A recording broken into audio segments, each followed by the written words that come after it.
The following thoughts and opinions we're going to discuss regarding this album are strictly of our own personal interests. We are not professional music reviewers. We encourage respectful discussion and friendly banter in each episode, but we do not condone and will not tolerate bullying or belligerence. You are welcome to take what we say regarding the albums we rate with a grain of salt.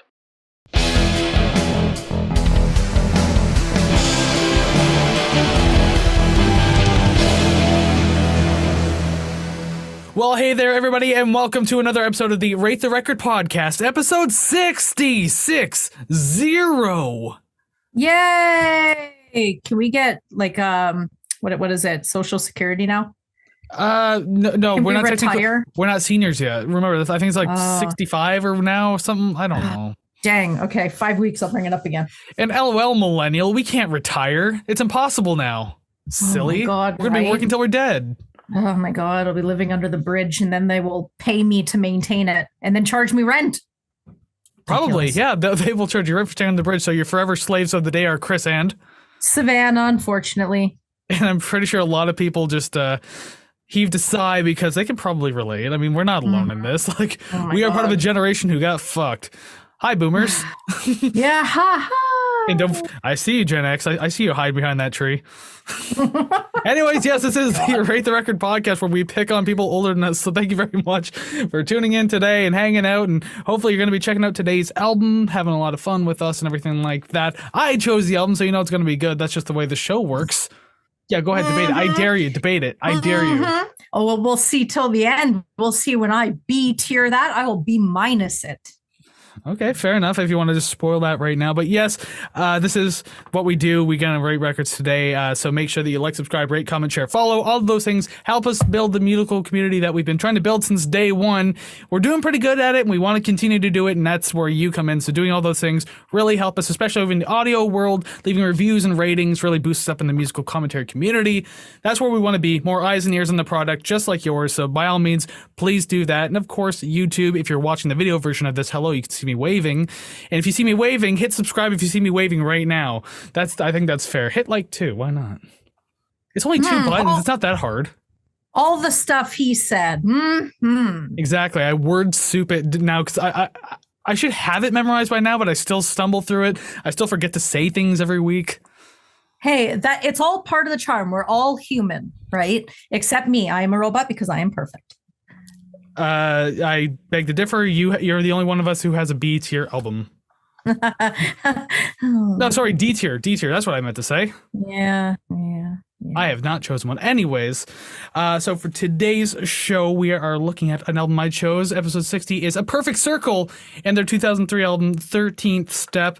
I was going to choose their debut album, Mir Denons, but I don't know. When I was growing up listening to A Perfect Circle, I liked this one more. And I was like, you know what? I wouldn't mind doing this for the show. Interesting. That's how I pick mine. It's just, yeah, we'll do it. And then you get mad at me constantly. I love it. I know my place. Hey, some of them you said that like you'll literally just like get high, listen to it and be like, we're doing this one on the show. Yeah, I'm calling you the fuck out.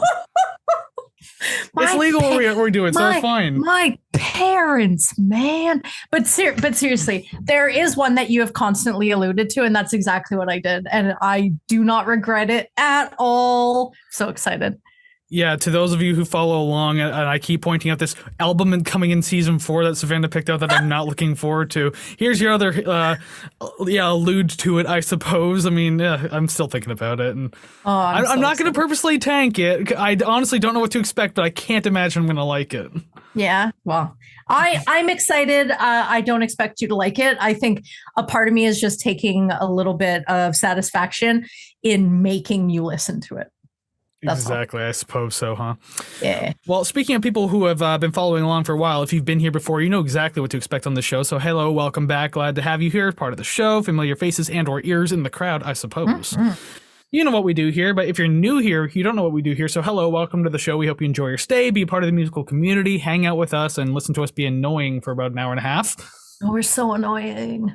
Aside from being annoying, you probably don't know what we do here. Let me explain it real quick for you. So each week, Savannah and I will choose an album, be completely at random, like this was one of our random choices. We can also be doing an album anniversary. Is it turning 20, 30, 40, 45? Doesn't really matter. We will look into that. We have done it before. We'll do it again. And of course, album requests. We've done plenty of those. Last week, we did a request, and we got more coming up for season 4. So yeah, we always do requests. Regardless, we will listen to an album from front to back at length. We will then rank the songs, and then we rate the record. There you go. You jumped on that time. I know. I figured I'd stop being a shithead. Exactly, because you always blame me. It's like, I think you're going to fuck it up. It's like, no, for like the last month and a half, 2 months, I've been doing it fine, just fine. And then you fill me with a false sense of security. You let me do it with you once, and then you start messing it up again. I see the deviousness in your eyes. Oh, I see it. That, or you can just, my blue eyes are innocent, by the way. Or you could just accept that I'm trying to be a friend for once. Super sus. What are you, Zoomer? Get out of here. Yes. The children have changed me. That's right. Savannah hangs around kids too much. That's a weird thing to say. I swear to God, it's a legit reason. I was told, or I was asked a couple times today. Is that what you told the judge? Yo, dab me up. And I just whispered, I still don't know what that means. So I tried to like fist bump him, and then it became so uncomfortably awkward. If someone under the age of 20 came up to me and asked me to dab them up, I would grab their wrist and open their palm and take a bingo dab right in the middle, because I'm just that old that would be funny to me. Oh my God. Well, they're 13, so they'd be like, they wouldn't even know what a bingo dabber is. I don't even think they use that in kindergarten anymore. Exactly. Kids are missing out on like giant paintbrush thing. I don't know what we're talking about. Bingo now. Yeah, we're also talking to these children that don't listen to our show. Clearly not part of our demographic. Go to bed. Do you have school in the morning? But yeah, if you want to hear us ramble on about these albums or today's album, or just ramble on about nothing at all, you can also financially support the show if you so wish. That's kofi.com/ratetherecord if you want to financially support the show. Just $5 a month for the RTR Club, and that'll get you a shout out in the show, your name at the end of the show on a nice card and everything like that. We have bonus content that you can check out. And if your band has a song that you want us to check out, and I mean, I always joke that if you want us to B-tier it, we actually might. But regardless, if you want us to listen to it and actually give it our most authentic rating, by all means, check out kofi.com/ratetherecord. All found at ratetherecord.ca, along with our social media links, streaming links, everything. Hell yes. You see, as I said earlier, I forget to do certain things, so I had to throw that in real quick. Well, I mean, the segues are getting better and better, so. I can only hope, because when I'm throwing things at the last second, I'm just like, how do I do this without making it weird? Well, we're talking, right? And then I veer off completely to the left. And then you're like, I'm going to use this to segue into something else. And then I think, yeah, I was helping. I wasn't completely trying to divert the whole situation. I'm helping. I guess I'll give you that much. Alrighty then, so we're going to talk about today's album. So today, as I said, it's a perfect circle in their album 13th Step. So let me tell you a little bit about both of those things. A perfect circle, usually abbreviated as APC, is an alt-rock/alt metal band that formed in 1999 out of Los Angeles, California. The band was founded by guitarist Billy Howerdel, who had previously worked as a guitar technician for Tool, Nine Inch Nails, The Smashing Pumpkins, and Fishbone. That last one kind of surprised me a little bit. But here's what surprised me even more. Tool opened for Fishbone in 1992, and that's where Howerdel met Tool frontman Maynard James Keenan. They became friends, and Keenan offered Howerdel a room to stay in as he was looking for a place to stay in California, or at least Los Angeles. Howerdel played his demos for Keenan, who was impressed with that, and a few years later would officially form what would become a perfect circle. 3 more members would eventually be added on. Bassist Paz Lenchantin, I always get that name weirdly mistaken, but I think that was correct. She would be temporarily replaced. She would be temporarily replaced by Geordie White, who's in today's album. Troy Van Leeuwen on guitar, and Primus drummer Tim Alexander on drums, but he was actually replaced pretty early on by Josh Freese, who played on the band's first 3 albums, including today's album. Cool. The band would eventually sign to Virgin Records, where they would begin work on their debut album, Mire de Noms, which was released in May 23rd, 2000. Their second album, today's pick, 13th Step, was released on September 16th, 2003. It was recorded between January and June 2003 at a Perfect Circle Studios in Hollywood, California, which I actually think is just Maynard's home, or was his home at the time. Because I believe he lives in Arizona now anyways. His basement. Yeah, probably. And was produced by mostly by Billy Howardell and Maynard James Keenan. Keenan was also an executive producer for the album, and Danny Lohner, who's been a bassist for many bands, including this one and Nine Inch Nails, and he had his own project too. He co-produced a few tracks for this album. The album revolves around themes of behaviors connected to various sorts of addictions, so you're going to hear like a lot of that come up. We don't really do lyrical analysis, but I actually have a couple songs that dig into it a bit. So you'll hear that when it comes up. I already said that part. The album did generally well with critics. It currently sits at a 74 with Metacritic. Our best friends of the show, AllMusic, gave 4 out of 5.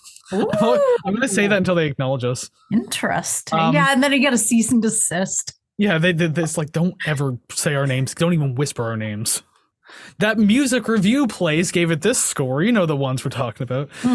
Okay, so Alternative Press gave it a 5 out of 5. E Online, I had to pick this one out. E Online B-tiered this album at a B+. They gave it a B+. And I saw that, put my head in my hands. I'm like, you guys too, huh? Oh God. And Entertainment Weekly gave it a 3 out of 4 stars. The album would hit number 1 on Canadian and New Zealand charts, number 2 in the US, and number 3 in Australia. The album only managed to go gold in 2 countries, though, Australia and New Zealand. The album produced 3 singles, Weak and Powerless, that actually went to number 1 on 2 different charts, The Outsider and Blue. Interesting. There's quite a few songs on this album that could work as singles, but the ones that did were like kind of obvious. I've made mention of a couple where I'm like, it wouldn't be surprising if this was a single, and then a couple questions, was this a single?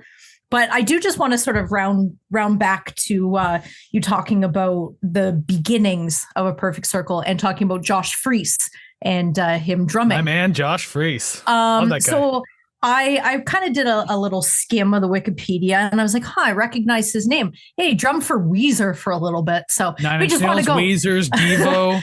Let's say I'll just go full circle and just go right back to Weezer again. Smashing Pumpkins, A Perfect Circle. He's drummed. He's like a session drummer, touring drummer as well. I don't think he has a set band. He just joins everybody at some point. Yeah, it kind of feels like the guys that back Steven Wilson. It's like if you know them, but you really just follow the bands they're in because you like that particular musician. Oh, and also in the late 2000s and early 2010s too, I think, back when YouTube was relatively young, Josh Freese, he probably still has the channel. He had a very unhinged YouTube channel. It was the weirdest fucking thing that I ever watched. Me and my girlfriend would sit there and just watch all of his videos. There's a particularly funny one called the Tommy Lee Waltz. He kind of like makes these really weird like songs of just weird sounds and everything like that. And one of them, he took a voice recording of Tommy Lee that he had on his answering machine saying, "Hey, don't make me audition drummers, dude. Come on." Because it's like back when Tommy Lee was doing his solo stuff. Oh, okay. And so he wanted Josh Freese to play drums for him. And so he used that message and took all those samples and put it into a song. And then it became the Tommy Lee Waltz because of the way Tommy Lee says his name. It's like, it's Tommy Lee, it's Tommy Lee, it's Tommy Lee. And he just made a whole waltz out of it. It was the dumbest thing. I love it so much. I'm going to have to go back and check if it's there. That's ridiculous. Anyways, Josh Freese is awesome, but we're not talking about him. We're talking about A Perfect Circle, specifically 13th Step. So let's get into it. Song number 1, The Package. Okay, so, I mean, just to be candid, I have not listened to A Perfect Circle before. If I have unknowingly.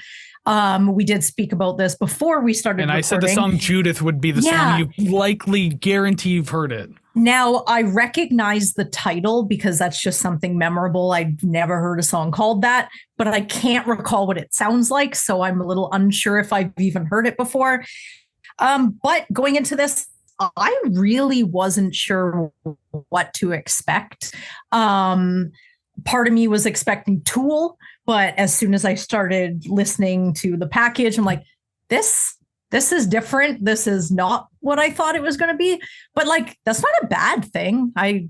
It didn't meet my unrealistic expectations of sounding like everything else I've ever listened to. That's kind of the thing that Maynard wanted with this project too, was the fact that he didn't want people to compare it to Tool. He didn't want it to be seen as his side project or anything like that. He obviously felt very strongly about this band, especially because, like, technically Billy Howardell was his idea in the beginning, so it's not even Maynard's band. So he wanted to stand out on its own, be its own thing. And that's actually even why they signed to Virgin, because originally they were approached to sign to the same label as Tool, but Maynard actually said no. Oh, I didn't know that. Yeah, because he's just like, he didn't want label preference. He didn't want any sort of comparison. And I mean, aside from saying that Maynard, it's like, oh, it sounds like the guy from Tool in this band. That's because it is. Other than that, I mean, like, they're two very different bands, because I mean, Tool's like far more progressive. I mean, APC to an extent, but Tool's far more progressive. Oh, definitely. There are some bits in songs going sort of forward that I'll hear little bits and little phrases that I'm like, oh, I could see that being a Tool song or whatnot. But for the most part, it definitely sounds different, which is cool. Like, again, I didn't really know what to expect. But my first impression of this song, the first thing I thought was, the bass rattles my organs. And that is not the last time I am going to say that. That's one thing I knew you were going to like about the album. There's a lot of solid bass work in this album. Oh my God. And like, there are some songs, like I know I should be talking about this track in particular, but there are some where I can hear like a defined bass line, and other ones where it's just like, if you just, I don't know how to describe it other than just going, ooh, onto somebody's chest. Yeah. And like, that's how I feel. Oh, if you want that, go back to the Mare de Noms album and listen to the song Magdalena. Like, that'll shake your shit to the core. Like, really? From the very first note, it's like the lowest 5-string bass note. Like, if I pluck the B string on this thing here, the big fat ass string I got, and like, you put that tonally forward, like that's the first thing you hear. Yeah, and like, I was okay with it. That was that was like okay, I'm a little more interested in this. And I did like that the guitar kind of, for the most part, sort of stays in behind and does its own thing, but isn't super forward where it's competing with anything. It kind of, I don't know, it knows its place behind the bass. I feel like the production and composition in this album like is really good for that. It kind of knows where to put everything and when to bring something forward. Because the guitar stands out in certain tracks like more than others, but then like sometimes it just kind of backs off, works in the background, and just, I don't know, works really well that way. Especially the next song coming up though. Yeah. But yeah, this is a really unassuming start to the album, especially, I guess, for you, considering you hadn't heard the first album. Very quiet for the most part until it builds to the like louder second half of the track. By the way, this song is 7 minutes and 40 seconds long. So like, realistically, it like, I can see how it feels long, but for the most part, it didn't to me. I agree. Oddly. Because it for the second half of the song to kick in with the louder parts, like it took just over 4 minutes, I think it was. Like, so it took a while to get through. Yeah, it was kind of, I guess, sort of audibly similar at the beginning, and then kind of when it got harder, it was like, oh, okay, like it sort of kind of woke you up a little bit. And those like little vocal swings where he's singing and then it just hits up high, and that little accent, I like that. I didn't like it the first time I heard it. I was like, what am I listening to? But like I always say, I will give it a chance and I'll listen to it a couple more times and it's fine. Now I actually kind of look forward to hearing it. So that was cool. Yeah, and actually that pickup in the second half too, to me, felt really appropriate and natural. And like, I know I've complained in the past about albums that do that where it's like, you got to do it properly or don't do it at all. And like, I know I can't remember off the top of my head which bands I've said that about, but this one, I feel like this one worked. This one was good for me because the entire first half of the track kind of slowly built up to that distortion volume that you get in the second half. So I think that was really good. And I like how even when it gets heavier, some of the older riffs were revisited, but just way noisier and heavier. So like, you're still getting something that you got in the beginning, but just served completely different. Yeah. So I really appreciate things like that. And also, speaking of things I like hearing in this song, this is a blanket statement, and I mean, talking about Maynard here, it can be a blanket statement for any project he's part of. His vocals really suit the genre. I mean, Yes. I can't imagine a genre that he wouldn't sound good in. Like even Pussifer stuff, when it kind of gets like a little country vibe, like it still sounds good. I've never heard them either. So you saying that, I'm like, what? Pussifer's all over the place. Don't just think it's country. They had because it's kind of a joke band, kind of serious. Like, I mean, they have an album called V for Vagina and everything like that. So they also have country boner and stuff like that. But they also have really good songs too, like Green Valley and everything like that. So that's an experience to go through Pussifer. It's like there's something for everyone on a Pussifer album. Interesting. But yeah, like his vocals sound great, and granted, he sounds great in Tool and any project he's a part of, as I've already said. But like, especially in a song style like this, though, he's really good at that soft stuff. So it sounds really good just kind of going through like that. And I like how in the drums for this song too, they had the snare flipped off, so it just kind of had that like kind of tom drum, almost hollow sound to it. Mm-hmm.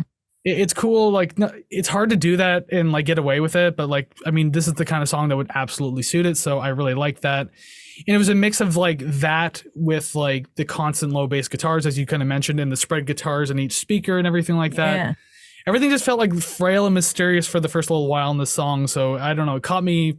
I thought it was pretty interesting, and it did a nice, as I said, nice job of building up to the second half.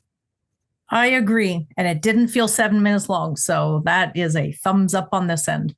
Yeah. And the only other thing I'd have to say is like, I think the song could have ended. Let's see if I give it a timestamp. No, I didn't. But the song could have ended after the last heavy guitar part and like Maynard whispering, "Give this to me." Like that was like the last part. And then it kind of just brought back the beginning again, just to trail out. I don't dislike the quiet ending, but I just don't feel like it was necessary.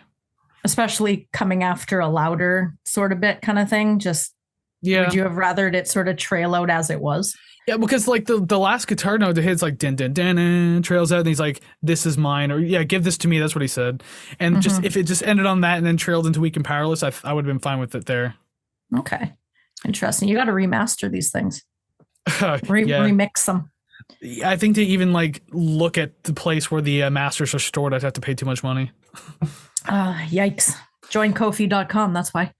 Yeah, your $5 will help me get closer to the masters of this album. Get us there. Okay, speaking of transitioning to song number 2, I mean, let's just do it right now. Song number 2, the biggest single of the album, Weak and Powerless. Just from the music of this one, for some reason, I feel like it would have been released like 5 years earlier in 1998. Close. I like that it starts with bass. I'm going to mention that every single time. It leads the song, really. Like, it does to quite a few on this album, and I'm like super pleased with that. And you were talking about the vocals with the last song. I noted that they're more melodic and like smooth than I would have expected. And it's pretty... I don't know. I want to say it's surprising, but I'm sure, fans of Maynard, it's like, oh, yeah, obviously he can do that. But I'm like, I don't listen to a lot of projects that he's done. So I'm surprised and pleased nonetheless. But even when we listened to Anima, like he had quite a number of songs on there, or at least moments that were like a lot softer and everything like that. So you can definitely hear it. And that was back in 95, 96? But like, even along with like sort of, I don't want to say softer music, but I guess just less aggressive music, it still fits really well, which just mirrors your point from earlier. So I definitely agree with that. I like that. I agree with you about the bass too, because as I kind of mentioned a second ago, it's like the unquestioned leader of the track. Like you have that opening riff, like right to the closing, like of the song, like it's all over the place. Through the verse, it's like the lead instrument. Well, the first verse at the very least, and then the second verse is like completely different. Like there's a completely different bass riff. So I thought that was really cool, very creative, and just like kind of kept everything new and interesting. So it always keeps your attention. The rhythms of the song are hypnotizing too. Like I believe the song is like in 3/4 time with like different touches of different signatures kind of sprinkled throughout. So it's something that like you can't exactly settle on, because like the instruments are kind of like telling their own story. Maynard sings like an emphasized 3/4 time signature type progression. So as long as you're following Maynard's voice, you can kind of like flow a little bit through the song, but like everything else just kind of bounces all over the place. So I don't know. It's so interesting to kind of keep track of it all. I never noticed that. I don't know what episode we did, but I put my my listening ears on, and I played Music Scholar for one episode, and now every time you bring it up, I'm like, yeah, I didn't notice. Yeah, I didn't hear. So, one whole episode, and that's it. I know. I had to shine just that one time. One of my notes, wouldn't be surprised if this was a single. Clearly, if it's the lead single, definitely I was on to something listening to it going, I can't believe, sorry. Cut that a little bit. My phone rang, so I kind of lost my. I heard something there, and I thought it was like feedback. I was like, "What is that?" I duplicate the screen, so I'm looking at you in the camera, and then my phone rang. So lost my train of thought with that one. Anyways, what was I saying? Anyways, I'm just gonna start something new. All right. I found this song sort of very chorus heavy. I felt that there wasn't really a segue into the chorus from the verse. It was just sort of there. I'm still sort of on the fence how I feel about that, because I do like, I guess, logical transitions into the chorus, whether there's a pre-chorus or whatever. But this didn't sound bad. I just noticed it. So I'm a little unsure where I stand on that. I think there was a transition. It was just really quick. And because I noticed the difference between the chorus and the verse like immediately, especially the second verse and chorus, because the second verse kind of changed things up and the second chorus kind of added more to it. Like you can kind of clearly see the two sides there. So I don't know, just maybe it's because I've had the privilege of hearing this song number of times in my life. Yeah. But I don't know. I think it's a buttery smooth thing. I really like it. I really enjoy that. Speaking of the chorus too, I think the guitar layering in the chorus is fantastic. It's funny because when you only listen to it for the first time, you might miss a lot of it, but it's far more melodic than you would think it is.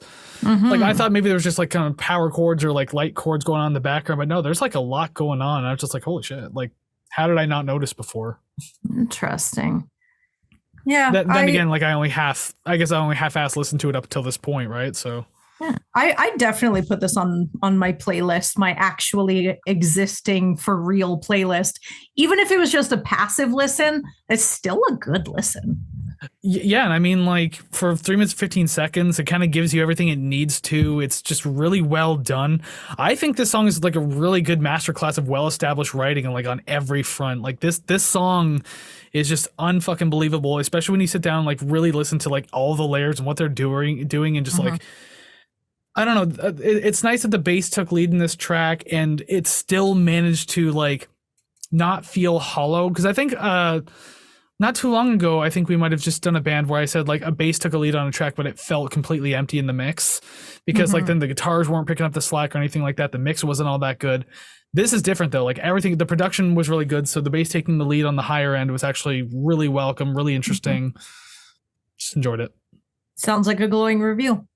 Absolutely. That's why I love this album. I already mentioned it. I mean, you don't know where I scored it just yet, but I mean, I have this tendency to pick albums that I really like, right? Yeah. I have to go back to 83. I bet it's 83. Is that your final like prediction before we get into it? I had to cut you off to say 83, so I'm going to stick with it. I'm going to write it on my paper. Sad says 83. Excellent. And I'm going to point it at my score because I have it written down on the sheet, and we'll know at the end of the episode how close and or far you are. Excellent. Cool. So we will move on, but I was just going to say I'm going to have to get into the habit of picking out albums again that I'm not so familiar with, like i.e. the Arctic Monkeys. That was a banger. And not only that, it's killing it with views. Holy shit! It's like I think at this point, nearly one of our highest viewed episodes. Like the only just behind Mr. Bungle at this point. Yeah, dang. Yeah, I like that album. Spoiler, I liked it. That's episode 7. Go ahead and check out episode 7 all that time ago. That was like over a year ago at this point. Fuck that. Dang. Song number 3, The Noose. First note verbatim. They really like the low end. Oh, I like it. It's awesome. I haven't grown tired of it yet. But I did notice that it felt a little strange going from kind of like a lo-fi sound. And then I'm not sure if it was like halfway through, maybe a third of the way through, it comes in with like different riffs, but it's like very clear.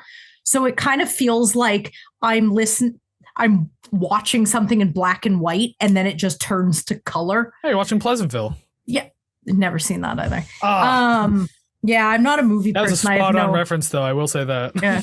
Well, there you go. But that's kind of how it felt, because it felt sort of, I don't know, more muffled and distorted, and then it was like crystal clear. And I don't know if that was an artistic choice to go along with maybe what the song's about. I'm not sure. My first listen, it was jarring, and I was like, okay, the production on this is kind of shit. But then the more I listened to it, I was like, okay, I wonder if it was done for a reason, because that's not something that you would overlook as a producer. If some layman like me notices, then someone with more finer tuned ears would definitely hear. I actually really like that transition. Like, even when I first heard the song a long time ago, because just the first verse itself is kind of quiet, because this song is like verse pre-chorus, big epic final chorus, and then the song's over. So the whole song just kind of builds, and so I like how that first verse has that kind of like lo-fi feel to it, and then it kind of breaks into the second verse of just like being a little more clear and crisp in its sound and everything like that. So you can tell something is building up here, and it's going to pay off eventually, because then even the second pre-chorus builds up more than the first one did, and then, as I said, it kind of just bursts into the chorus, which is like fantastic. Like the Kool-Aid guy through a wall. More or less, yes. But yeah, like that. So that kind of answers your question. Like, absolutely, that was done on purpose, and I actually think it was done really well. And also, too, I guess to go in lyrically a little bit, although we don't really do this, but as I said, I might do it for a few songs. This one is a weird one, because this has to more or less do with grief, because I think it was Billy Howardell, Maynard James Keenan, Danny Lohner co-produced this track. All three of them had experienced like the loss of a very close loved one, all within a year and a half of each other.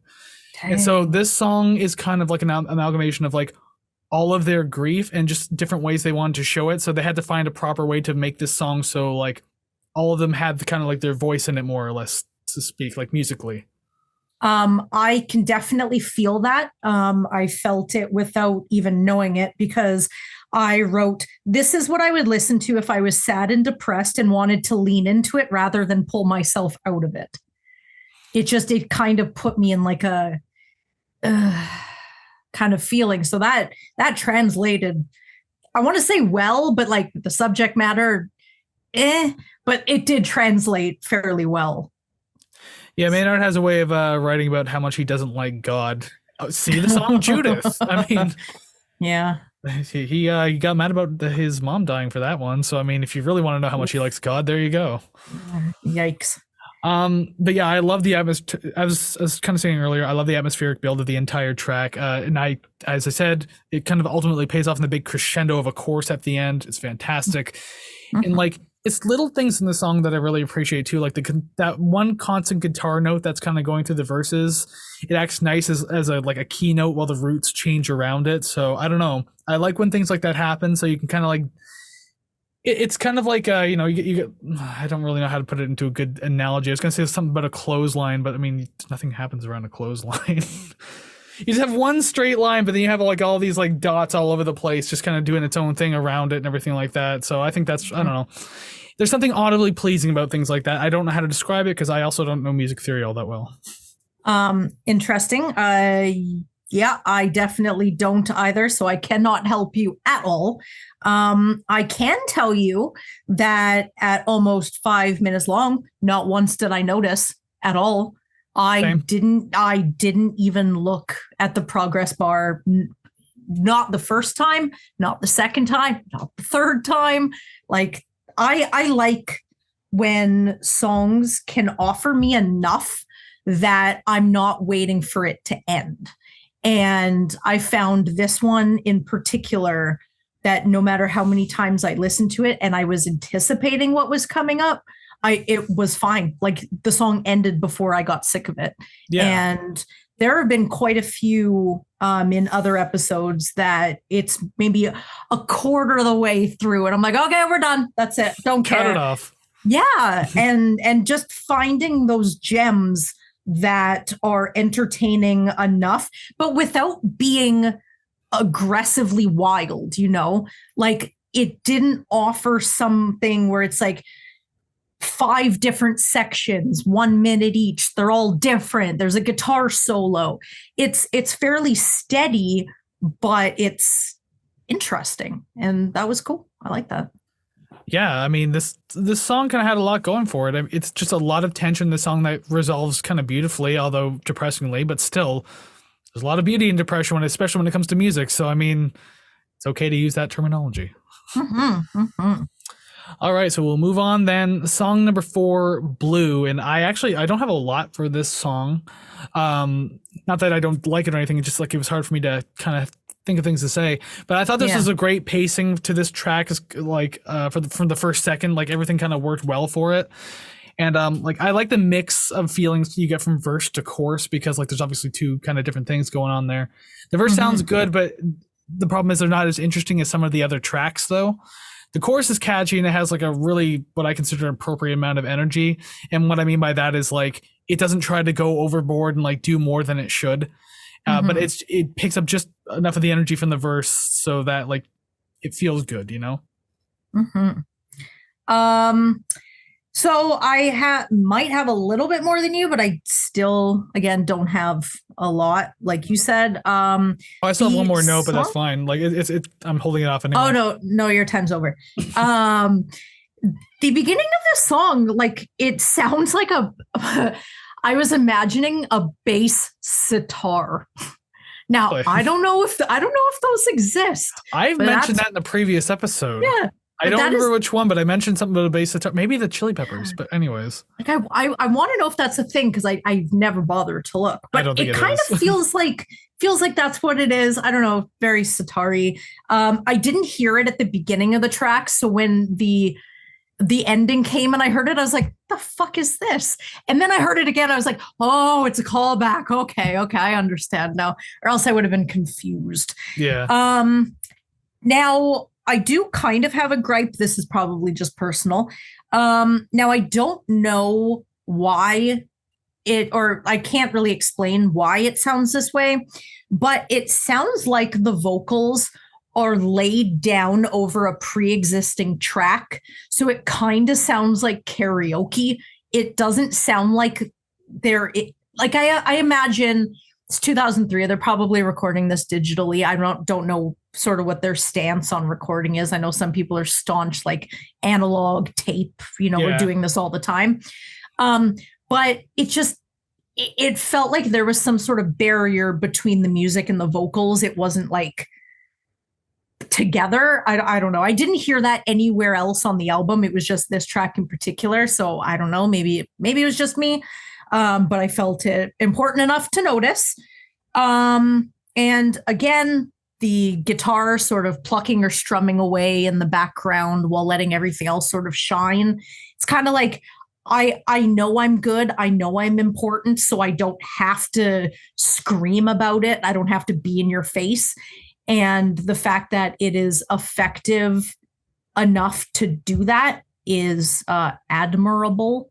And you could just, I don't know, I kind of think of the ego of the player themselves, where they are comfortable enough to be like, you know what, I'm going to pull back a little bit instead of having that huge inflated head going, no, everyone needs to hear this. And mad respect for people like that. Yeah, I think Billy Howardell, he's like, I think he's the lead guitarist for the band. Yeah, he's never really had an ego about him. He seems like a really chill guy, especially when I've seen him in interviews. And his latest album, he's released a solo album too, and that was also a super chill album. Dark, kind of gothy. Nice. And Troy Van Leeuwen, like I don't know many other bands he's been in. I know he was in Queens of the Stone Age. I think he technically still is. Okay. But yeah, and he was kind of like a second guitarist in that band because Josh Homme is like lead guitarist for it, more or Mhm. less. So yeah, I don't think either one of them were in the position to want to suddenly break out and like slash their way, like quite literally slash the guitarist their way to the front of the album. Yeah, I like that. It's good, and maybe releasing solo albums kind of gets that out. So then when you're in the band, you're like, okay, this Even is though fine. his solo album didn't really emphasize the guitars, it was kind of like moody, atmospheric. Kind of, it's hard to explain, but like he didn't shred or anything on the album. Like just kind of doing his thing. Interesting. But that's all I got for that one. Maybe he was super humbled when he was like just working as a guitar tech for all those other bands. Maybe he knows things, Possibly does. Yeah, he's got dirt on everybody. right? You all slept with Courtney Love. Yeah, we know that. But yeah, Gross. the only other thing I had to say about Blue is like that this is another one of those songs that honestly just kind of flew by and didn't feel anywhere close to the time limit. It's only 4 minutes and 14 seconds. Mm-hmm. So Definitely. yeah, not too bad so far. We're kind of well, I think we're batting pretty well. Yeah, I think you're batting average right now. Never really was good at baseball. So And I don't know a damn thing, so I don't even know if that analogy I just used is appropriate. I don't know. Maybe I like watching baseball, but I'm not good at it. Ew. I think we've had this Yeah. argument off camera before, so we're not going to do Yeah. that again. I like what I don't like watching American football. You can explain to me what happens. I don't like American but football either. But fine, Canadian football. I don't like football in the North American sense. Okay. It is confusing. My presence on this podcast is slowly vanishing. I mean, yeah, appropriate transition. I will agree. The end of season 3 is the end of Savannah. Let's just say that much. That's okay. At least next week's a good banger to go out on. I agree, but we'll have to discuss that soon. Song Well. number 5, Vanishing. I thought the song had great drum work in it at the very least. Like work on the tom drums to all the work on the cymbals and everything like that. So I appreciate that. Good stuff. The song just works as a straight up atmospheric track. Like the lyrics are kind of minimal and repetitive through because that's not the focus of the song. So Mhm. it's okay to have that. But as I think it works well as like a texture to the song. Yeah, I don't actually have a lot about this one. Even after a couple of listens, not much really stuck out to me. It was sort of, I don't want to say one note because that is definitely discrediting the song as a whole. But there wasn't anything that sort of spiked. You know what I mean? It just, I don't know. It is one of those ones that like I'd put it on in the background while I'm doing stuff around the house. It's there. It's keeping me company, but it's nothing that I'm going to listen to going, oh my God, this is awesome. But like every album kind of needs tracks like that. I found that the guitar effects to me sounded like they were underwater. And like that was kind of cool. I don't know what effects. I am so uneducated with any of that stuff. I just listened to it going, yeah, I like that. And this one, yeah, I like that. Well, if this is sticking to the theme of like, like addictions, behaviors, and everything like that, because obviously there's like a lot of drug references in this album as well. Mhm. I'm guessing that this is because each song is supposed to be like a different perspective of like a different user or victim or maybe even the drug itself. So I'm assuming this is someone who's kind of somewhere in the trip, maybe, I guess, and just kind of like Okay. either someone losing themselves or watching someone else lose themselves. That's Interesting. kind of what I'm getting from it, although I didn't do too much of analysis of the very few lyrics of the song. That's Yeah. just kind of what I get from it, especially from the title itself. Interesting. But yeah, I kind of agree with you with like this song not really sticking out too much. I mean, there's like a lot of airy and atmospheric layers kind of going through the entire track. It feels nice and flows very well and everything, but just it doesn't necessarily make for the most interesting track. So it was hard to kind of come up with things to talk about for it. Yes, this one did feel a little bit more like 5 minutes long. I think maybe the last minute I was like, okay, like I'm good now. But I wasn't, chomping at the bit too much for it to end. It was just enough that I noticed in comparison to the other one that I was like, well, I didn't notice the length, but this one I definitely did. Mm-hmm. Well, then that's fine. I guess we're kind of done talking about that one because, yeah, again, there's just not a lot to say about it. So at least the next song is a little shorter. It's like nearly 2 minutes shorter. Number 6, A Stranger.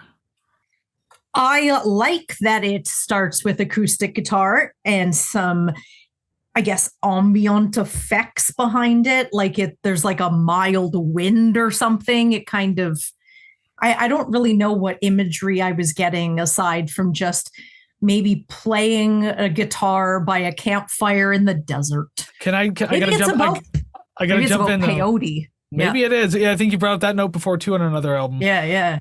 I literally said I only have 2 notes for this song, and the note I'm going to compare with you is this song invokes a lot of imagery, but I'm not certain how to describe it. It's a very isolating and lonely feeling.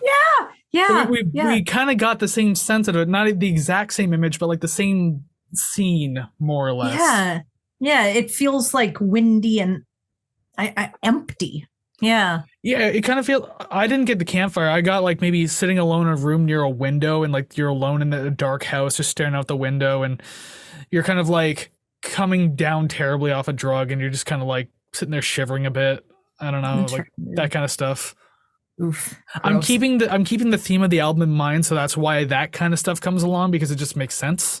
Yeah. Or maybe, again, it could be someone else looking at another person. This person that you thought you knew just looks like a stranger now because, like, they're strung out. So, I mean, that could also be a thing.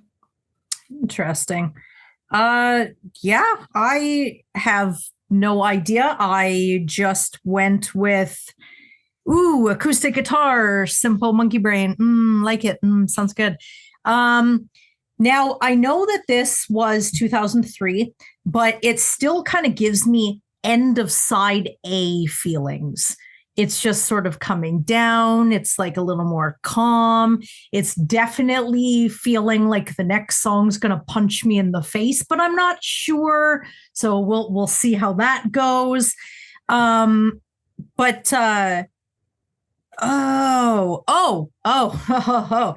last note. Alrighty then.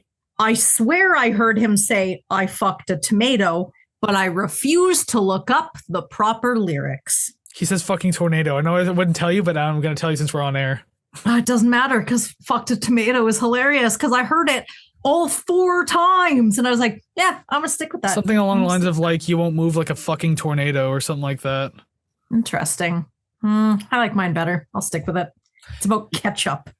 Yeah, because you said that off air, and then you're like, "Don't tell me what it means." I'm like, "Oh, don't worry, I won't." But in my head, I was like, "I'm gonna blurt it out during the episode." Oh God, that's far less exciting than what I thought. Well, it'd be weird. Like, I mean, if you're talking about a druggie fucking a tomato, then maybe it makes sense in the album. But like at the same time, I just can't see it happening in this one. Hey, sometimes people take. We're not talking about like Harry Manback from Anima, so I mean, like, oh God, weird song. Really, the only other note I have for this one, though, is I love the opening riff of the track. Maynard's vocal melody on top of it's just like such a beautiful combination of all of that. So I really do like this song. There's not a lot to it, but at the same time, it doesn't need a lot. Songs like this kind of work well on their own. And you're right. This does have like end of side A vibes. Can't confirm. I've been wanting to buy the vinyl for myself for a long time, but I just keep saying like, oh, this one instead. Oh, this one instead. I don't know why I don't have this one yet. Yeah. I used to have a t-shirt for this album, but then I gave it to my girlfriend. She still has it. So, and I think she even still wears it. So, I mean, like, hey, at least it still fits and looks good. Like all these years later. Every time she wears it, you're like, so you still like the shirt? She's like, yep. And you're like, okay, cool. Well, I mean, there are some shirts that I do give her, and I mean, like you and I kind of joked off air about like, you know, the COVID-20. And, yeah. God, yeah. Well, even prior to like that, like I've give her some of my shirts. I'm just like, hey, I'm either gonna give this to Value Village or do you want this? She's like, I'll take that one. Not all of them, but like every once in a while, I'll take that one. Usually band shirts. And there's some 9 Inch Nail shirts that her and I will swap out week after week because it's like it fits both of us more or less. Yeah. Well, it saves her from stealing it from you because you're giving it to her, so it's like cool. Well, I don't want to like lay down like, this is generic woman thing, but she literally does steal my hoodies. So yeah. Yep. I have 3 of them, and I'm only ever able to find one of them at a time. I just side note, I got that this morning. I'm gonna have to wear that today. I'm like, oh, this? He's like, yeah, I'm like, fine. And then I spent 10 minutes complaining about how cold I was after I took it off. He's like, well, you can go get the other one. I'm like, no, but I like this one. It smells like you. What smells like me now? Good luck with that. Oh yeah, and wait, okay, I'll bring it up. Why not? Because you said off camera, it's like I don't have to shower anymore. You were joking, but at the same time, I just imagine he's just like, oh fuck. Yeah, that's all it is dry shampoo and baby wipes. Done. Under the pits, gotta do the crotch and butt. There you go. Well, like how do you think people that are in the hospital long term, they're either sponge bath, they don't stand in the shower. So that's what I do. Just do the crucial areas, call it a day. Just make sure you change your clothes into something new every day. Use Gain, maybe that apple mango tango, so it really smells good. You never have to shower again. #life pro tips. That's like that song, the old prince still lives at home by Shad. Like that's the perfect analogy for all of this. One day, maybe we'll cover a Shad album on the show. Actually, no, that wouldn't be a bad idea. I'll think about that for season 4. Okay. While I'm thinking about that, I guess we can flip over to what we believe to be side B of this record. Song number 7, another one of the singles, and actually the last one of the album, The Outsider, which I gotta say, I'm not gonna sit here and describe it, but the music video is fucking hilarious. It's so good. So I'm assuming this was a single then, because I do not recall. Yes, this, Weak and Powerless in Blue. I don't want to say that this sounds radio friendly, but it's as radio friendly as you could really get. That is definitely how I felt about it. It is a solid rock song. There's not much to figure out. Like you don't really need, a PhD to get this song, but there is lots to enjoy. So I like that. That was cool. Cool. Good. Yeah, because this is another one of those songs that kind of just keeps building and building to the final thing, because every verse and every chorus is different from the previous one. Not one is the same, which I thought was really, really good. I love it when you can do that and get away with it. Because the first verse is kind of quiet. The first chorus is kind of quiet. The second, there's not really a second verse. It kind of have that pre-chorus thing going on, which kind of picks up a little more. The second chorus is a little more intense, and then obviously the third chorus being the big booming ending, which is just again, they did this early in the album, and I think it sounds incredible. They're really smart for writing it like that, and it doesn't feel overdone. This is the most Tool-like song that I've heard so far. Maybe. I feel like I can't recall what it was that made me think that, because clearly I didn't bother to write that part down. But I stand by it. And it kind of feels like, now correct me if I'm wrong, which I know you will. The guitar feels like it's mimicking strings behind the chorus. Now, I know that there are strings farther ahead in the album, so I don't know if that's what it is, or if it is actually sort of just a guitar effect. Slide guitar. Yeah. Love it. Sounded great. I like that a lot. I want to say that's Troy Van Leeuwen doing that, because he does that in Queens of the Stone Age as well, the whole flatbed slide guitar. Ooh. Although I know Billy Howerdel he has sometimes used the little slide on the neck as well. Yeah. Regardless, it's one of them, and they're doing slide guitar. I can 100% promise you that. I like it. It was great. And just spitting out my last note, I like how it actually ends at a hard stop. It was logical. It made sense. It didn't go on too long. Down for it. Thumbs up. I liked it. Yeah, it wasn't an unresolved chord. It was the perfect resolution. And I say this about another song coming down the line too, where it's it ends on a good chord resolution. The final statement in the lyrics, it's very ending. It doesn't leave you hanging on a cliffhanger. If you're gonna do that shit, do it somewhere far away from here. Yeah, and you physically feel okay, this is good. I like that. It sounds like because towards Maynard's voice gets more aggressive as the song goes, to the point where he's yelling. And so with him yelling the line, do it somewhere far away from here. By the way, when he says far away from here and that really high scream or yell that he does, sounds fantastic, super clean, super nice. But yeah, when he says far away from here, it sounds like the end of an argument. He's I'm not saying anything else. We're end of sentence, we're done. It sounds like the end of an argument, so I think that's why the song fits the way it does, ending the way it does. Cool. But yeah, this song has a very memorable chorus and hook, obviously. Everything else works really well around it. I think another really top tier kind of class of songwriting and composition. I don't know what it is about this group of people, but they do it so damn well. Mm-hmm. Well, maybe a shared vision, and I don't know much, if anything, about the band, but maybe no power struggles, so it went a little more smoother than it could have. That is possible, although down the line they started having creative differences. Oh, shit. Not severe to the point where they hated each other, but just like, okay, maybe we should like take a break for a while because obviously like, you know, too many ideas are coming at once. Because I know, as I mentioned in the beginning, when Billy was showing his demos to Maynard and Maynard's like, hey, I like this, he actually said something along the lines of like, I could see myself singing to these demos. So obviously like he was having his own ideas come in.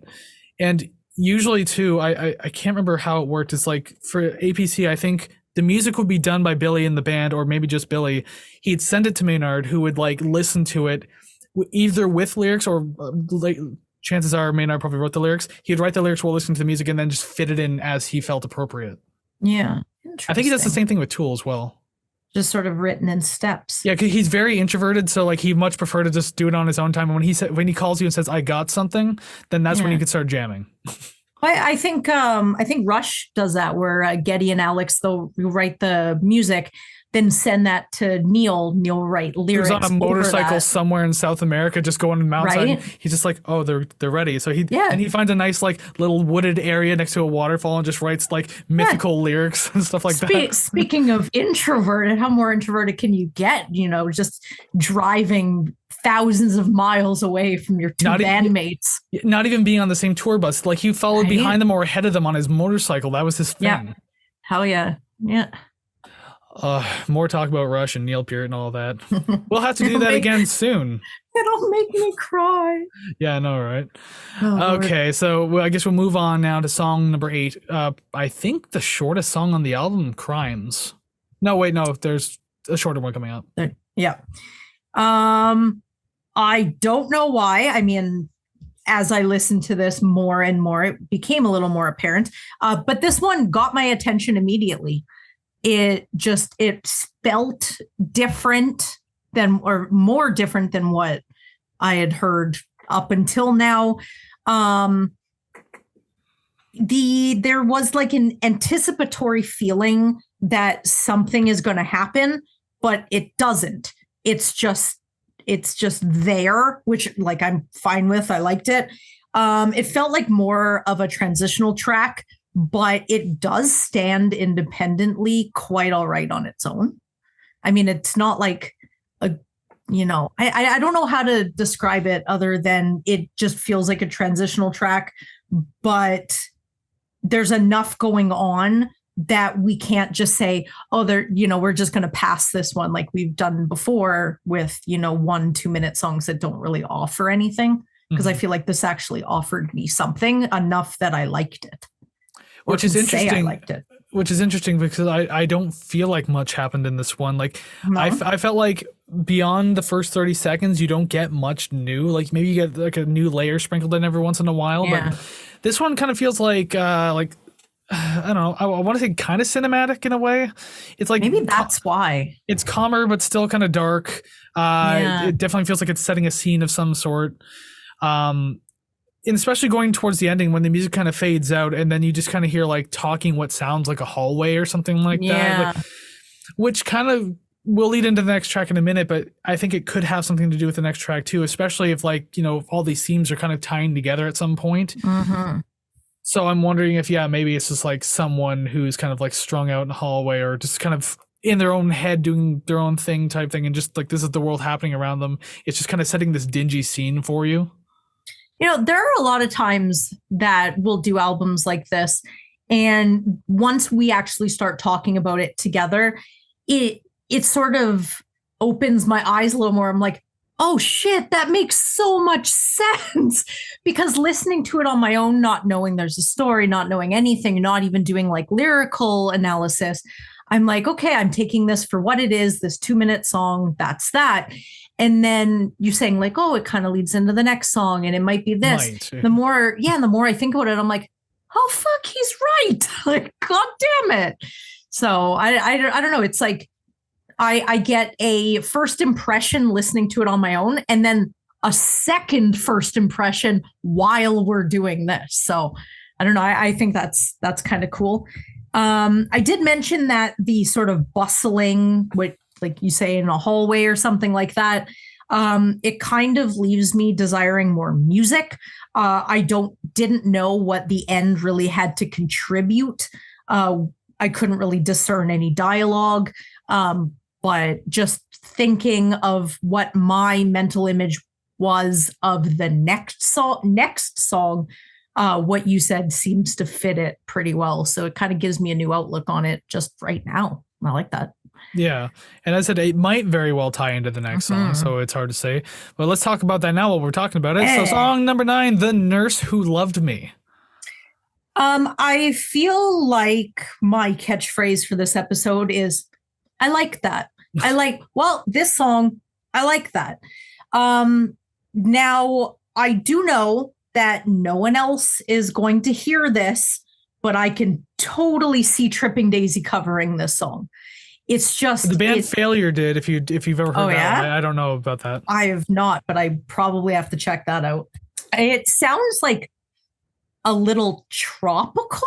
I don't really know how to describe that. Like anytime there's something that sounds like a marimba or xylophone or like steel drum, I don't know what the fuck it is. It just sounds like a resort beach.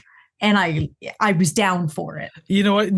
That now that you've said that, like I hear what I know what the song sounds like, and I know exactly what you're talking about. Yeah. But hearing you say that out loud immediately throws me back to when we did California by Mr. Bungle and the song Air Conditioned Nightmare, which was the same idea where it was like this kind of terminally ill person who just wanted to die. And so then there's like those nice beachy parts of the song that was kind of like a hallucination almost. So it kind of reminds me of that, although the song's completely different from that one, like lyrically and thematically and everything. If I get to feel like I'm on a beach while I'm dying, like I am no longer scared of death. Like I would love to be on the turquoise seas of Miami. I have no idea. Somewhere where the water's nice. Yes. But I feel like the song's different than what we've heard so far. It's a lullaby, essentially. I liked it. And actually, Maynard just absolutely putting me to sleep with these lullaby quality vocals, and I don't mean that in a bad way. I mean that in a good way. Oh, like, yeah. You always have to discern whether or not that's a bad thing. It's like, oh yeah, these lyrics put me to sleep. It's like that could be good or bad. What do you mean? Oh yes, it is audibly pleasing. Because he's very gentle through the whole song. There's a bit of processing on his voice that kind of sounds like it's like through an old timey radio, because that's kind of the theme of the song. Although I'm not entirely convinced the song is about an old man, though. Because, well, obviously this is a song, to those who haven't heard it yet, it's a very deceiving song, as we've mentioned in the past, where it's like, if you're not paying attention, you're punished. Because, like, if you listen to this absentmindedly, it just sounds like a cute track about a crush on a nurse or something like that. You pay a little more attention, you realize it's not all that innocent. And you might think about it, logically sounds like it could be about an old man who, is falling for this nurse, but he's a little delusional. But if you really read the lyrics, you get the song is likely about someone in a drug-induced state who has issues with obsessive behavior. Ooh. Because obviously he's like saying all these really weird things about himself and about her as well.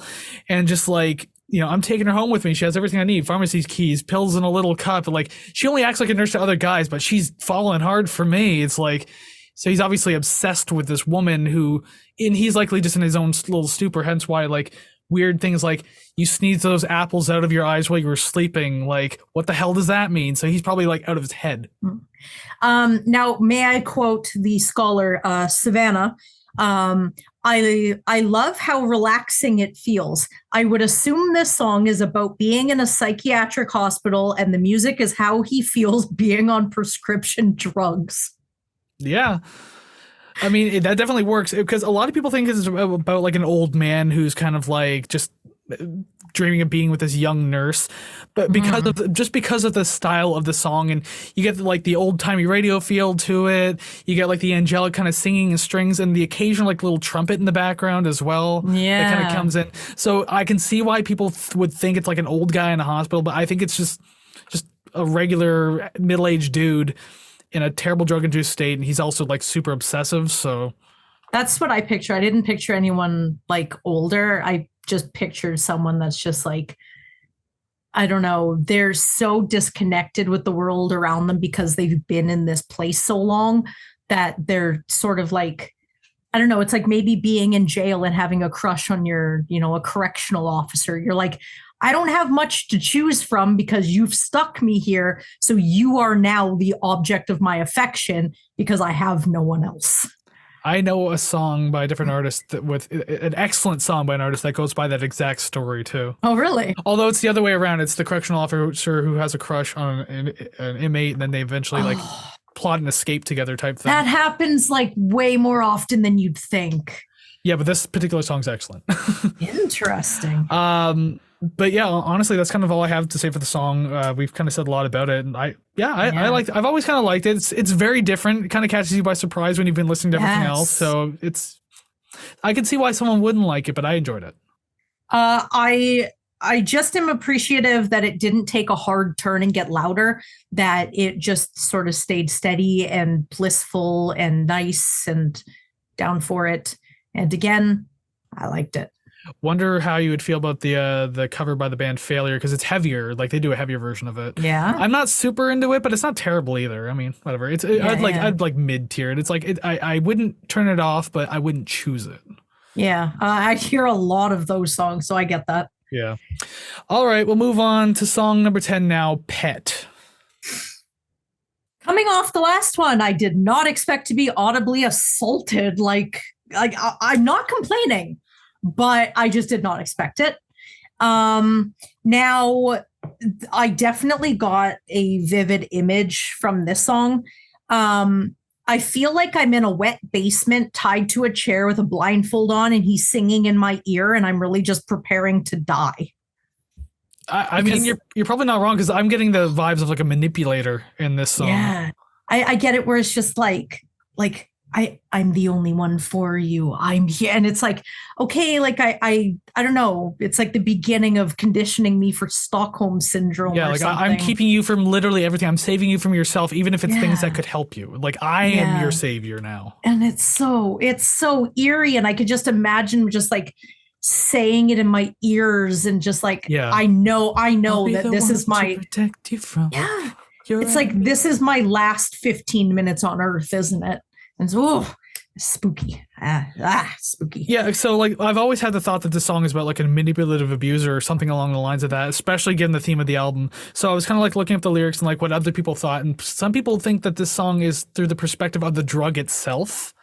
Interesting. And that makes sense, because like even Elliott Smith has written songs through the perspective of alcohol, like I'm going to treat you like shit, but I still love you and you still love me, right?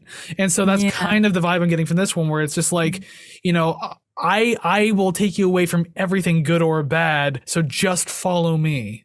Or like, I will hurt you, but you'll always come back, kind of. Yeah. I hurt you, but you love pain. But not in the good sexy way. We're talking like the this is ruining your life kind of way. Yeah. Oof. Yeah. And like this is one of those instances too where I like the transition between like very quiet and loud parts of songs. I'm not talking about the previous one anymore, like, because the song starts very loud. The verses are generally pretty quiet, and then the choruses obviously pick up a lot too. Yeah. The intro's a great scene setter, I think, and the verse kind of pulls back and really gets you back into the main story of things. So I think that's really cool. Just more of a cinematic mindset, I guess. Mm-hmm. I like how loud the bass drum is.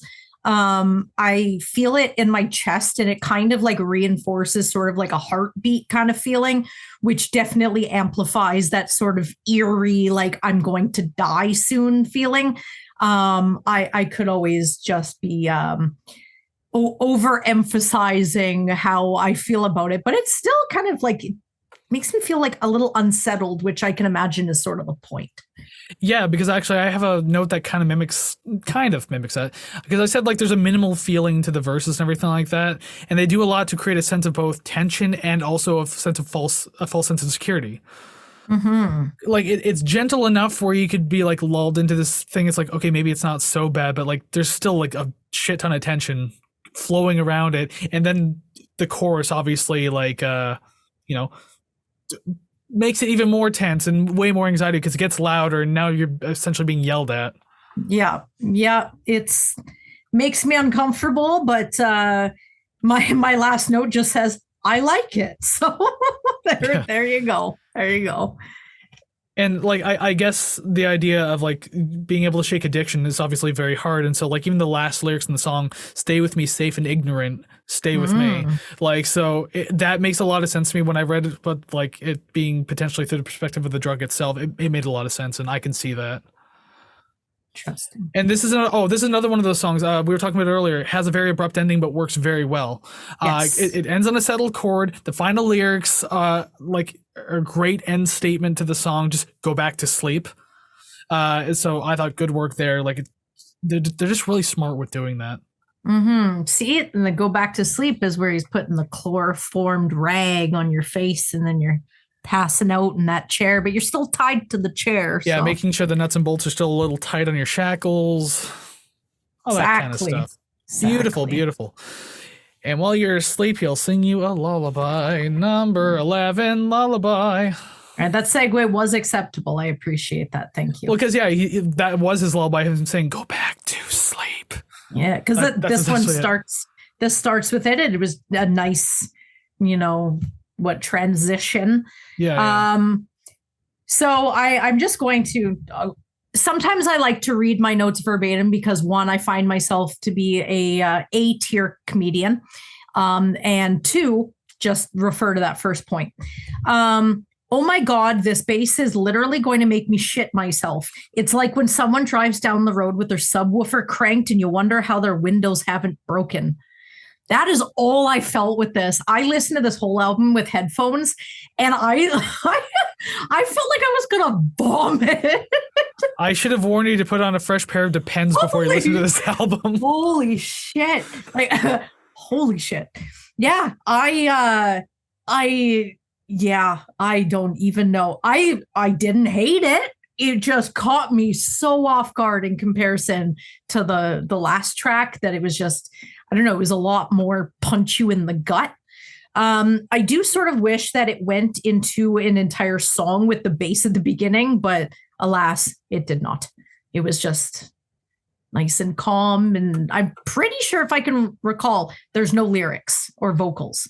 Not really, aside from like that woman singing at the beginning, but she's doing kind of like the refrain, the instrumental refrain from Pet. Oh, like the guitar, okay.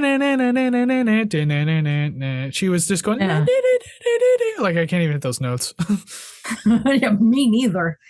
But yeah, I kind of wanted a whole song, but I guess the more I think about it, I feel like maybe halfway I would have gotten sort of tired of it. So I'm kind of glad that they kept it as compact as it is. Yeah, and if some of these songs truly do tie in. Obviously, this one ties into the previous one because it like melded right in and kind of technically continued. Yeah. And this is just the transition to the final track of like, which we'll talk about in a minute. Yeah. Yeah. Like this is just obviously an extension of Pet. Maybe this is the drug taking hold of a user or some sort of like mindset or something like that. It's hard to say. I don't know. And that's how it fits all together. But other than that, like, yeah, this doesn't really fit as a standalone track, in my opinion. It holds no real weight by itself. And because we rank songs individually, I mean, that's kind of like the detriment of it. I think we had this, or at least I had this exact same point when we did Kate Bush, and how the back half of that album, like, it felt like one long connecting story, and like some parts individually don't work well on their own, but as part of a whole album, it's fine. Yeah. So, I mean, I think this is kind of that too. So Lullaby doesn't really hold up that well for me, but if I was listening to the album just like front to back and not thinking about it, like this wouldn't bother me at all. Yeah, because it would sound like you said, an extension of the song prior, and it wouldn't feel like its own track. So I get that.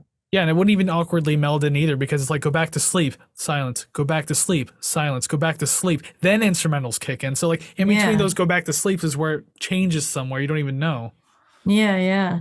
Interesting. All right, well, and that song's only 2 minutes and 2 seconds, so that's all I really had to say about it. Not a whole lot going on. I have nothing else. So let's get to the end of the album. Okay, then we move on to song number 12, the final track, Gravity by Soul Decision. I don't know that song. Really? Damn it. I know. What was it? I was hoping you of all people would get it. I know it's like, ooh, it's kind of crazy. No. And what's that other one? What's that one where the music video and they're in the apartment? Kind of faded, but it feels all right. That one, I like that one. Tonight. I can't Fucking pretend hell. that you're not my shut friend up, when you shut rub up. my It's going to body get tight. stuck in my head. I like the way you make me move. I like the way you make me wait at the end of the night and you're looking so fine and you're coming on home with me. Yeah. Girl, you know I got it and you know I want. Okay, anyways.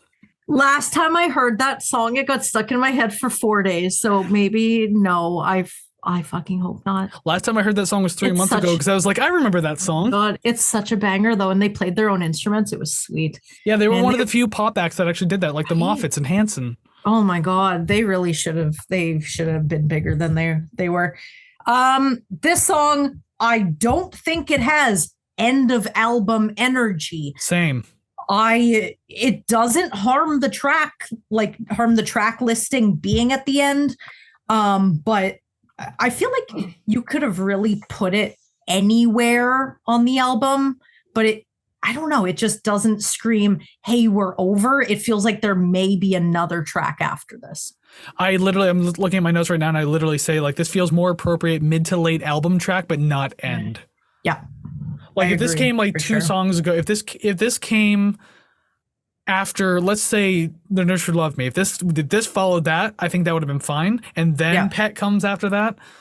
Although I don't know what would have fit as an album closer. Like I looked at the entire list and I thought about it and nothing really sits with me.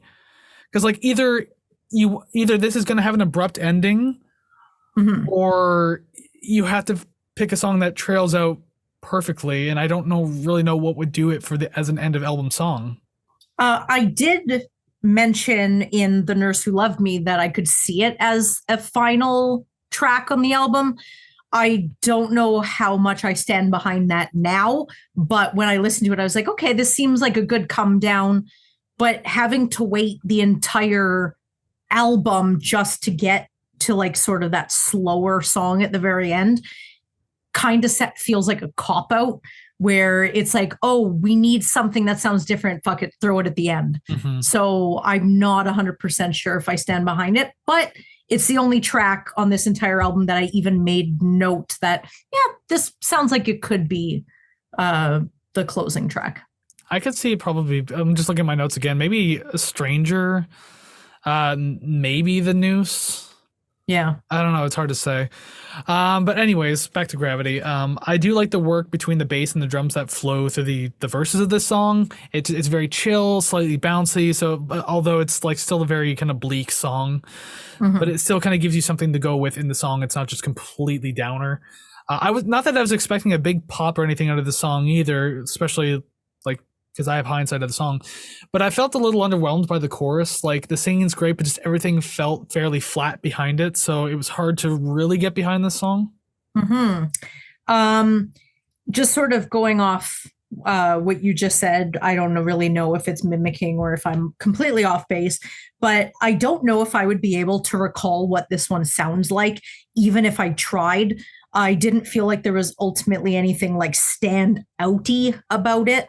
Now I do want to say it. I do have a positive and a not quite negative, but just something I noticed. So positive, I like that I can hear a bass line and it isn't just rattling, because sometimes if you're just sort of doing, repetitive notes and all it is just one steady bass sound, I'm like, okay, you're there, thank you. But when I can actually hear individual notes and some sort of, scaling bass line, I find that a little bit more dynamic and interesting to listen to. Now, I noticed there is a lot of hi-hat in the verse, and now that I have heard it, I cannot let it go. It disappears in the chorus, but I hear it in the verse, and I'm like, oh, okay, that little hi-hat. Okay, you're just going to ride that the whole time. Okay, understood. It must have. I am glad that it ends. Yeah, maybe it's one of those you're just used to it. But I heard it, made note of it, and then it kept going, and I was like, please stop. It was just too sharp of a sound to me at the time. So. Yeah, fair enough, I guess. I would have to go back and pay attention to that specifically. Yeah. So yeah, like as I said, it didn't really feel like an end to this to the album. The only thing that made this feel like an end to me is just the way it ended, the song itself, because it goes on the final lyrics of "I choose to live," which is like a positive outlook, but it's also still bleak because I mean this is a person that's essentially at rock bottom at this point. Yeah. But yeah, because the whole song is just about like wanting to like quit whatever they, if it's drugs, if it's like depression, some sort of like, mental behavior, just trying to get out of it. Actually, I think the song is about drugs because they do mention like another nail for another needless hole, which is kind of a reference to heroin. Oh. So yeah, like it's just about wanting to get off drugs and like live life again. They want to see the sun, but they're too far. They're like down at the bottom type thing. So it's positive but bleak overall. But so I think that was a nice way to end it. Just being like, despite everything you've heard, I still choose life. Yeah, yeah. It is bleak because of what they had to go through to get to that point, but it does have that sort of feeling of optimism. Yeah. So I guess that's kind of what rounds out the album then right there. That's the final song. That was Gravity, and that was 13th Step by A Perfect Circle. Really, overall, I thought it was a well-rounded album that kind of kept some good things from their debut Mir de Noms while also exploring other sounds and themes. Well-rounded album. Like A Perfect Circle. Yeah. Yeah, that was it. That was it. All right. Cool. But yeah, it's a well-rounded album. It kept some good things from Mir de Noms and also explored some new sounds and themes. So there's just, I think, a little more to experience with this one. I enjoyed it. Again, like I said at the very beginning, I didn't know what to expect going into this. With the few opening songs feeling a lot slower and quieter than I would imagine, I had to listen to it a couple more times and I started to enjoy it. So, well, my job here is done. it is definitely not. You have so many more albums to sell me on. And realistically, my job isn't done because I still have 2 more things to do for this particular episode. Yes. Ranking the songs. Yeah, that comes later. Rank the songs first. That's what we're doing. So I guess we'll just kind of go into that now. So above our heads, boom, graphics have changed. So our names are numbers. So there's going to be more names, song names to be specific because we need to rank what we think was like least favorite to favorite. I always want to say like worst to best, but for most albums, I don't like saying worst because like I don't know if there was a worst track on this album. Standalones, again, like maybe things get a little weird, but I mean, as a whole album, everything kind of fits.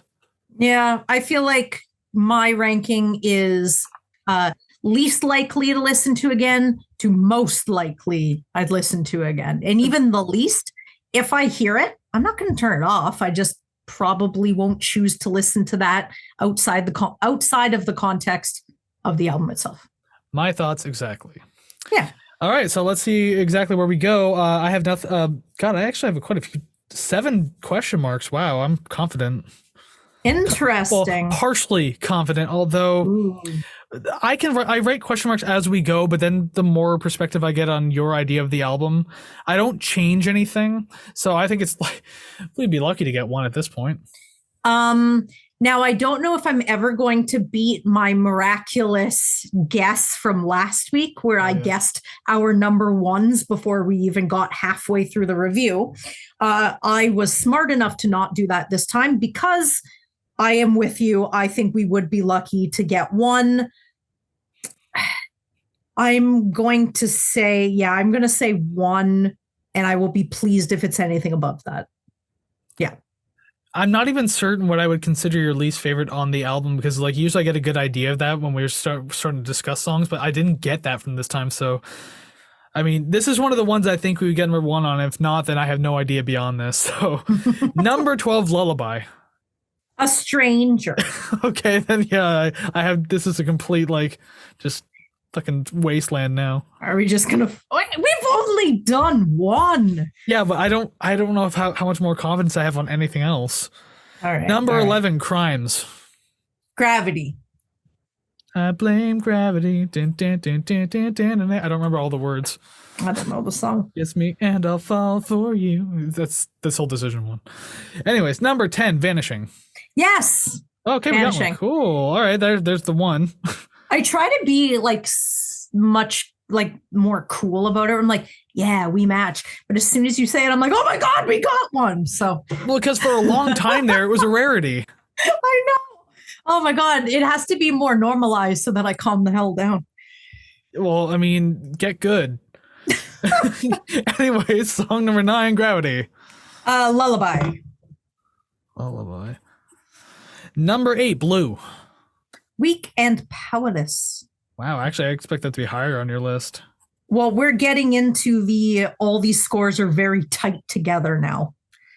Number 7, The Nurse Who Loved Me. Blue. Oh, that was close at the very least. Blue. 6, The Package.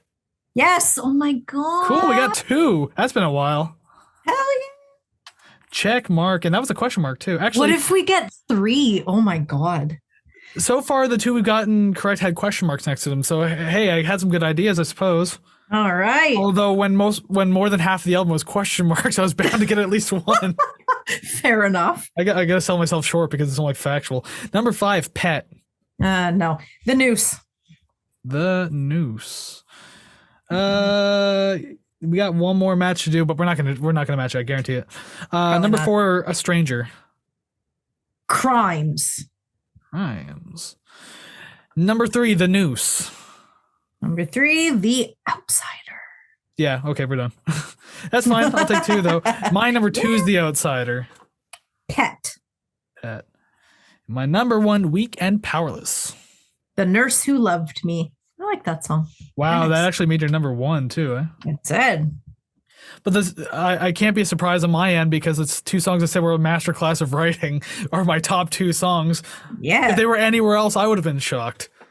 Hell yeah. Well, it's one of those like I will rank all the songs independently, and then as I'm putting them in order, I'm like, do I agree with this order? I'm like, but I ranked them as I thought it. So however I put them in order, that's where they have to lay. So every time you're shocked, I've already gone through that shock and disappointment. It's funny because actually, while I was ranking the songs, I was questioning about my number 3, number 2, The Noose and The Outsider, about switching them back and forth because they had the same score. Yeah. And so The Outsider was number 3 at one point, but then I was like, yeah, you know what? I like The Outsider just a little more, so I put it at number 2. So that one would have matched. Yep. That's they were very close for me too. Yeah, number 3 and number 5. So Excellent. must be decent songs. Well, let's see if it's a decent album, or should I say a decent album. We're going to find out right now. So let's transition screen. Swoosh. Alrighty then, here we are, this giant list of ours, mainly because of the B tier, and oh my god, we've done nothing but stack it. Hopefully today will be different, but we're going to say probably not. As I said last week, I'm just going to stick my expectations in the B tier, and if it's right, then hey, I can't be disappointed. I'm going to be disappointed regardless. No matter where it lies, you're going to blame me for it. So you know what? It's fine. It's fine. I mean, it's just true, though. It's just that's the way things work around here. Oh, my God. I feel like I just want to rip the Band-Aid off and just give you my score now because I know you're going to make me go first. More or less. So where is a perfect circle's 13th step going to go? Let's find out. I am so sorry about my score. I know it's low. And I swear to God and all that's holy, I tried to push it. But it's 79.45. 79.45. Yeah. Okay, to be fair, I thought you were going to say like 71 or something like that. Oh, hell no. I thought you were going to be like, I liked a lot of songs, but some of them just suffer. But then, okay, so Yeah, that's no. better than I was anticipating at the very least. So you said 79.45. 4.5. I just want to make sure I wrote that down properly. But the fact that it couldn't hit 80, I was like, Savannah, why are you doing this? Why? And then I had a pep talk in front of the mirror, splash some water in my face. Oh my gosh. It's crazy. Crazy times. An anxiety attack about your score. Exactly. So you predicted that I was going to score 83. Yes. And that would actually like really bump up the score too. That'd be fantastic. It would. But I mean, I still did pretty well for myself. I think at least I A-tiered at 81.25. Oh my God, we finally got an A tier. I certainly did. Thank God, my shitty with choice a didn't total ruin it. score of 80.35. It just barely snuck in there. Holy shit. It is better than Mr. Bungle's self-titled, but not as good as System of a Down. Ooh, interesting.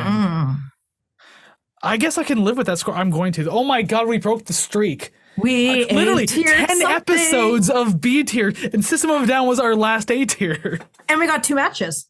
And 2 matches. This is one of the best episodes we've had in a while. Oh my God. And wait, can you tell me who chose this album Shut today? the fuck up. I knew you were gonna say that. Thank you, Kris, for picking what was it? All the A tier The A tier albums. Oh, fuck you. I thought at least one of them was a request. Close. No, I think that was Tomahawk got real close. That and Rage Against the Machine. No, that was an anniversary. Tomahawk was the request that got super close. It's all me, baby. You know, I could brag all I want that I own the A tier of this show, but you know what? will. You know what? I'm actually gonna put that aside today and just say I'm happy we're in the A tier today. Okay. No yes. matter who, if it was me, you, request, anniversary, doesn't matter. We broke a 10 episode streak of B tier albums, which was driving us insane. My expectations are shattered now because, again, I was expecting a B tier album. Yep. Well, just wait till next week.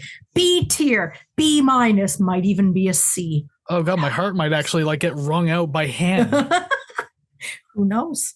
Who knows? We will have to wait and see because that's then, but this is now, and this is the end of today's episode. Oh my God, we A-tiered an album. Can you believe it? Now you have to join Kofi.com/write-the-record because we A-tiered an album for once. Oh my God, it's like, I need something to celebrate with. I need like champagne or streamers or something.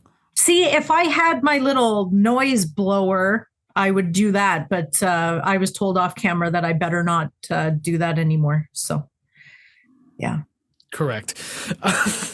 It wasn't me though. Just maybe it was. I don't know. Anyways, end of the episode. So hey, thank you very much for watching this episode, for listening to it, whatever you've done, being a part of this episode, and letting us know what you thought of the album down in the comments below, wherever you're listening, because there's comments everywhere. Let us know what you thought of the album. Where would you rank the songs? Where would you rate the record? We're always curious to know, when we like to interact with you. So please go ahead, let us know. Again, down in the comments or over on our social medias at Rate the Record Podcast, Facebook, Instagram, TikTok. You can let us know.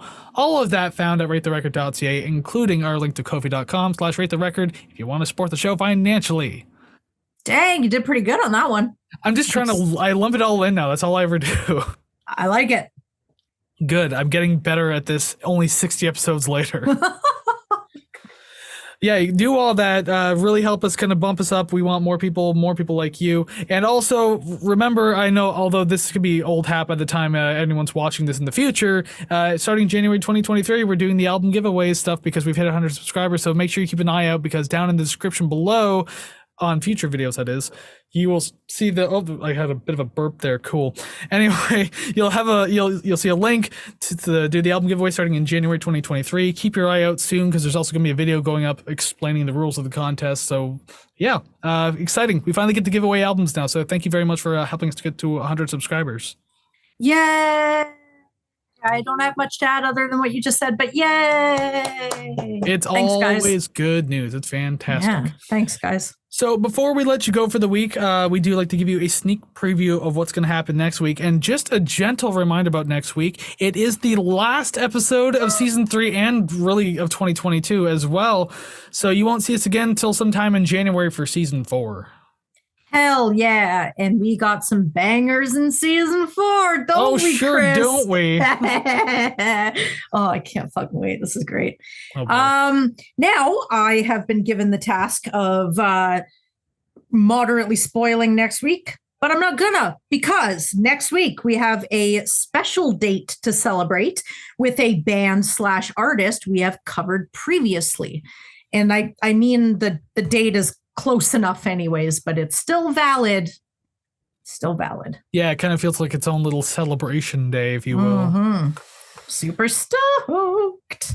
But I mean, if you go by the means of the story, I wouldn't exactly celebrate it. But hey, you know what? The album's great, and we're going to talk about it next week, because that's how we want to end season 3. Hell yes, on a high note. Well, I mean, hell, if next week's not a high note, at the very least, this week feels like it was. Very stoked. I'm very excited about this. All right, so that's all we have for you this week. So once again, thank you very much for hanging out with us this week. Come on back next week for the end of season 3. But until then, go listen to some awesome music like A Perfect Circle's 13th Step, because it's an A-tier album. And we'll see you again real soon. So take care, friends. Goodbye.